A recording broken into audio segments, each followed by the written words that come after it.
The man, the myth, the legend, Greg Salter. Wrong Salter. Covington High head football coach. Coach, before we look forward, let's look back one last time. Not the year you wanted in terms of wins and losses, but tell me what lessons maybe the program, you, and you hope your players learned from a season that didn't go the way you wanted in terms of wins and losses. Yeah, and I mean, that's life, and it was a valuable lesson for all of our kids, not just the seniors that graduated, but the ones that are coming back. Sometimes you can work your butt off, you can strive for great things, and it's just not always in the cards for you.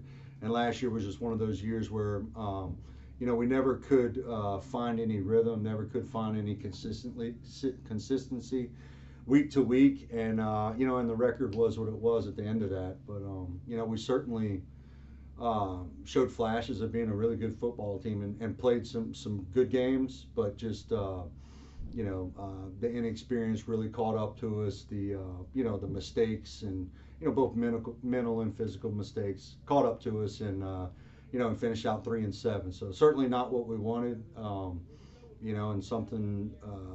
We'll take that experience last year, and hopefully each one of these guys coming back will be better for it. You kind of harped on this with the podcast with Pete, losing 11 starters, and we talked about it, losing 11 starters on offense. It's hard to, I don't care if you're bringing in all Americans, but maybe do you feel like we're cashing in on all those guys on the offensive side of the ball? Absolutely. They have their experience now. Right. I mean, we had a couple guys that come out from the basketball team with us. A couple sophomores mixed in, completely new O-line and stuff. We certainly, going into it, did not want to use that as an excuse, though. We were happy with the guys that we had. We weren't complaining by no means, but it was definitely a different mindset with all those new guys being out there. It's teaching them, just having to start from square one and teach them the basics of the game, get them lined up. Get them to just be able to execute plays and things like technique and those fundamentals. We really weren't able to dive into that and really coach those specifics up because we were spending so much time with the new guys. Just again teaching them the offense. But and I'm in fact told the kids the other day, we were working on scramble drill, working on quarterback, just a little rollout drill and being flush out of the pockets, a rush drill, and being able to work on those things, we never got to those last year. Just little things like that seem so simple, things that you have to do, to get better. We weren't able to do any of those things last year. So we're so much further along. Our kids all have a much better understanding of what's expected of them, and what they can do to be successful. And they've seen the gains. I think their confidence has really blossomed. Going into the 2019 season, you can say a lot of things about your brother, but he's not a liar. He's a truthful and he's an honest person. Oh yeah, he's gonna tell you. He wears his heart on his sleeve. He's gonna tell you what he thinks. So I take it with a tremendous amount of. He has a lot of credibility, I guess, in my book. Yeah. So when he says, "Man, I really like my defense heading into 2019," is he lying?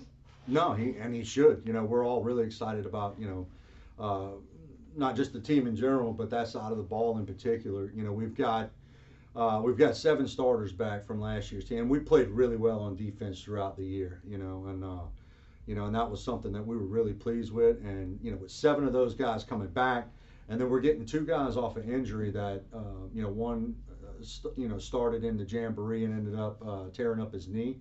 He was a starter, and then a cornerback who had played a good bit. He was our 3rd corner on that 12-1 team 2 years ago as a sophomore. He tore his ACL in 7-on-7 last summer, so we didn't even get to put him out on the field. So in our eyes, we've got 9 guys, 9 starters back or 10 starters back, whatever it is. So they've produced on the field. They've proved themselves on the field last year. And they've worked really hard in the offseason. They've gotten bigger, stronger, faster. Their mental capacity has grown a great deal too. They have a lot better understanding of what's expected of them and what's going on. So, no doubt, I think we're all really excited about the potential of that group on defense. All right, let's talk names here. I want to start with linebackers because that's what anybody who Googles Covington High, the first thing that's going to come up is Edgerrin Cooper, Mm-hmm. Oklahoma commitment. Yeah. Just talk about your linebacking core and tell me what's the next step you want to see in the maturation, not just of Edgerrin, and then the other players that are going to be lined up around him. Well, I'll start off with that one. I think the main thing that I want to see with these guys is I want to see them, I want to see them take over that leadership role now. They are now seniors. It's their time now to use their voice. And all of those guys have the potential to be great leaders. They have the qualities that it takes to inspire the people around them. So guys like Edgerrin Cooper, who got a lot of publicity, and rightfully so. He had a great year last year. In that linebacker core, Edgerrin, Trent Rainey is a guy that started for us all last year, had a great year. That is moving to outside linebacker. Cedric Laird started all of last year, played a good bit, on that 12-1 team. Blake Glass was one that played. I think he started more than half of the games last year. All those guys have proved themselves on the field as players, but now it's time for them to take that leadership role to, again, not only just do it on the field, but to be able to inspire the guys next to them, those young guys looking up to him, and that'll build the foundation for us. Kobe Callahan's another one. He's going to be over there playing outside linebacker. Had a fantastic spring. He was one of those basketball guys that came over that has just gotten better and better every single day. So that linebacker core is certainly we're really excited. And they're gonna be as good as we always say everything starts up front, and they're gonna be as good as those guys up front. And so for the years that guys like Edgerrin and them had last year, the credit starts off with the guys like Kobe Amos, those guys that played last year, and then this year we'll have Alex Sharp will be in there, who played. He was the one that got injured. He's coming off an injury and looking good. And then Trevor Rainey is the other one that was starting on the O-line last year. He's going to be playing defensive end. So all of those guys, we're excited about the front seven in general. All right, you talked about two defensive guys up front. Who else is going to be up there on your defensive line that's going to allow your linebackers to roam around, allow them to make their plays? You said your linebackers are only as good as your defensive line. Right. You mentioned two of them. Tell me some others. Well, that main one, the main one in the middle is Kobe Amos. Kobe played, again, he was another guy that got a lot of experience as a sophomore, on that district championship team. And he had a really good year last year. He had a solid year. He showed flashes of, he had some great games in there, but it was a little build up with him getting his endurance and his stamina. It was a build up, and then about week 4, week 5, he was, he was hell on wheels for the rest of the year for us. So we're looking for big things. I mean, he's, right at 6'1", he's 305 pounds. He can move. He's athletic. He's strong as an ox. I mean, it all starts with him in the middle. He's going to be the guy that's going to demand the double team, and that's going to allow those backers to float free. And again, Alex Sharp and Trevor Rainey are going to be playing our DNs. We have a young guy, Melvin Bates, who's a big body that is a kid that never played football until 2 years ago. He's a kid that continues to get better and better. He's still got a lot of room to grow, but a ton of potential with him. So I mean, we're excited about that front unit. Your secondary. Secondary, again, same thing, return, a lot of experience. I mentioned Jalen Carter, who was the corner he was that third corner 2 years ago as a sophomore, played a lot, and then tore his ACL last year, so we missed him last year. He was that guy I thought he was going to have a big year last year. I thought it was going to be a breakthrough year for him. Unfortunately, he wasn't able to be out there with us, so he'll be back. He'll be playing a corner. Bobby Showers was a guy that we had moved from receiver last year that had a solid year last year at corner, and he has done nothing but get better. I mean, he was athletic enough physically. He had all the tools to be a great corner. He was still learning the game, mentally putting himself in the right position to be successful, and he's come a long way with all that. So we expect huge things from him. Deontay McDowell was a sophomore last year, another guy that had a solid year for us. He's coming back. He's gotten bigger and stronger. He continues to develop. I think Deontay's he's 6'3". Right now he's weighing about 155, but we're really excited about him. And then we have a young guy, Ian Goodley, who played freshman for us last year, and he was one of those kids that we identified in that freshman group as a guy that was going to be able to help us sooner than later on the varsity level. He just kid that plays with a lot of heart. Really aggressive kid. He's a kid that does the little things, that does the dirty work. He's going to stick his hat in there no matter who it is. Really good tackle, short tackler, but just a kid that knows the game. He's one of those. He's not technically a coach's son, but his grandfather, his grandfather actually was prior to integration here at Covington High. His grandfather was the head coach at Pineview High, and coached a lot and played at Grambling under Eddie Robinson and all that. And then when Covington High integrated, with Pineview High, his grandfather Richard Connolly came over and worked with my grandpa for about 25 years or so. So the kid just has it in his DNA. He's just a student of the game, so we're excited about him. If your linebackers are only. Oh, I'm sorry too. Also, Slate McDowell's a kid that got a lot of playing time at corner. Some playing time last year at corner. Had a really good offseason, and he's going to be a guy that's going to contribute a good bit for us also. If your linebackers are only good as your defensive line, you can make the same case. A Greg Salter offense is only going to be as good as his offensive line. Always. I mean, everything starts up front, last year, we have a lot of every one of our guys that's going to be on our starting line this year started games for us last year at some point. Some of those weren't quite ready to do that, but had to just out of necessity. But those kids have, they've gotten that experience, that varsity experience, and seen the speed of the game. All 5 of those guys have worked really hard in the off season. They're all physically a lot better than they were, but the most important thing is mentally. They're way further along. Zach Bushnell will be our center this year. He was a kid that he was injured the first part of the season. He started the last couple games for us. Real scrappy kid. Kind of undersized. He weighs about 225. But one of those kids, just great technique, and the guy you want, the ball starting off in his hands. Our 2 guards, Trace Bland, started every game last year. He weighs about 290 pounds. And then the other guard is Peyton Mayo, who weighs about 275, 280 right now. Peyton started about 4 games last year. Trace started every one. So we have the experience back there, and both of those guys we expect big things from. And then at tackle, Remy Bork was our starting center for the first 8 weeks. We're going to move him out to tackle. Remy's about 6'1", about 310 right now, so he's big body. And he's one of those guys, you talk about leadership. He's got great leadership qualities. He's a guy that demands a lot from his teammates, so we're also going to lean on him in that aspect too. Matthew Taylor, I think, started 2 games for us earlier last season. Had a concussion, so that kind of set him back throughout the rest of the year.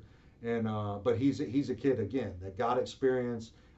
He's a kid that we expect to be able to get in there and and really be able to allow that offense to work as a unit, that line to work as a unit, and for us to be playing, be able to play fast, be able to play smart, and be able to play aggressive. We need those 5 guys.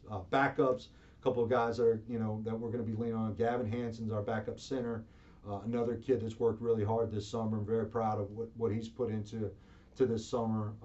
We have a senior, Landon Vincent Fora, who was a guy that played well for us on JV, that's going to provide depth at both guard spots. And we have a young guy, Logan Potter, who's about 6'5", about 270 right now. That's a sophomore. That he's still a little raw, but ton of potential. He's going to be a great offensive lineman for us at some point. So. I use the correlation like a bank. How much are you just excited that the deposits you put in up front last year, you're going to be able to cash those checks this year? Well, that's certainly the plan. That's what we hope, and that was what we wanted to. We take a lot of pride in in developing our young players and putting them in a position. And look, particularly up front. Correct, up front. And I tell this group, we were in a very similar situation 3 years ago. When Devin, Josh, Keyshawn, when that crew was juniors, we had 5 new offensive linemen. Now, every one of them we knew were going to be really good players. We knew it. But they struggled a good bit their junior year. And then senior year, that unit was as good as, any offensive line as a core that had come through the school. And I see a lot of similarities with this group and that group that graduated out 2 years ago. That group, again, just like this one, They took a few lumps. They had their struggles, but we as a team and them as individuals, we're all better for having that experience. Before we talk about who's going to be under center for you, you're unique because you have tremendous skilled guys, a talented up front on the offensive line. I'd like to know what do you just if you had a wish list, what do you want out of your quarterback this year? Not we're not talking about Mm-hmm. who it is yet, Right. but what are you asking your quarterback to do for you this year? I need a quarterback that can put the ball in the hands of our athletes. That's it. I don't care how he gets it to them, but just put the ball into the hands of our athletes, and we're going to be successful. If Is he can get, I think we have as good a receiving core that has come through, in quite some time. We had an outstanding receiving core a couple of years ago, and this group here is very deep. Like that one, they're deep. Now they don't have the hype that a guy like Keyshawn Baptiste had, or that Elgin Bell. They don't have their name isn't out there as much as those guys were going into that year. But look, Reggie Gauss quietly, and as much as we struggled throwing the ball last year, finished up with 25 catches, 5 of those being touchdowns. He did a lot of great things, and he had no clue how to play football. He just used his athleticism and his instincts to make plays. He knows how to play football now. Kobe Callahan was another one. Again, he's going to be playing some defense. He will still play some offense, but was another kid that was inconsistent, but you saw that he had the ability to be a great receiver, and he's really he's come a long way just in his receiving skills, in his route running, in the weight room. I mean, he has outworked just majority of the guys on this football team this offseason. We're making a move with Chandler Washington, who started the last 2 years at safety, is going to come over and play receiver for us as well. Chandler is a legit 4.4 guy. I mean, I think he was a 10.5 in the 100, last year. During track season, he returned, I want to say 4 or 5 kickoffs for touchdowns last year. He was electric with the ball in his hands, and I think he's going to be that X factor out there with that receiving core.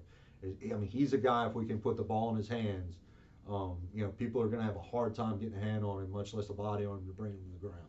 But again, that quarterback, that's his job, is to put the ball in those guys' hands. If he can put the ball in those guys' hands, we're going to be successful, and we're going to be able to score some points, and it's going to be a fun year. Is Blake Sharp that guy? Right now, Blake Sharp is that guy. I've been really pleased. Again, he started working. And his main thing, he struggled throwing the ball in JV, ninth and 10th grade. He struggled throwing the football. He was always a guy that had a great understanding of the offense. He knows knew where every player was going to be. He knew what his job was. He always made the right read. He just struggled with his release and his accuracy.